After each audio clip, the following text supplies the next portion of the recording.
वो आवाज़ ही आज हमारा संविधान है। ये सिर्फ एक दस्तावेज नहीं है। बाबा साहेब अम्बेडकर, मौलाना आज़ाद जी, राजगोपालाचारी जी और जवाहरलाल नेहरू जी और उस समय के तमाम नेता, जैसे आपने कहा, इस संविधान को बनाने की जो कार्य में सालों के लिए जुटे रहे।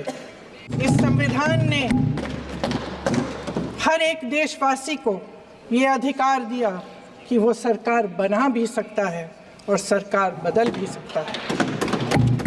इस चुनाव में इनको पता चल गया कि इस देश की जनता ही इस संविधान को सुरक्षित रखेगी, कि इस चुनाव में हारते हारते जीतने से इन्हें एहसास हुआ कि ये संविधान बदलने की बात इस देश में नहीं चलेगी। हम लेने से कभी कभी आप झिझकते हैं और कभी कभी उनका नाम धड़ाधड़ इस्तेमाल किया जाता है अपने आप को बचाने के लिए। उन्होंने HAL, BHEL, SAIL, GAIL, ONGC, NTPC, railways, IIT, IIM, oil refineries, तमाम PSU बनाए। अध्यक्ष महोदय, उनका नाम पुस्तकों से मिटाया जा सकता है, उनका नाम भाषणों से मिटाया जा सकता है, लेकिन जो उनकी भूमिका रही इस देश की आज़ादी के लिए और इस देश के निर्माण के लिए, वो इस देश से कभी मिटाया नहीं जा सकता। गाँव का साहस, जो पीड़ित हैं लेकिन फिर भी अपनी लड़ाई लड़ रहे हैं, उन संभल के बच्चों का साहस, जिनके पिताजी अभी अभी गुजर गए लेकिन फिर भी उनके सपनों को साकार करने की हिम्मत है, उनका साहस है, वो साहस इस संविधान ने दिया है।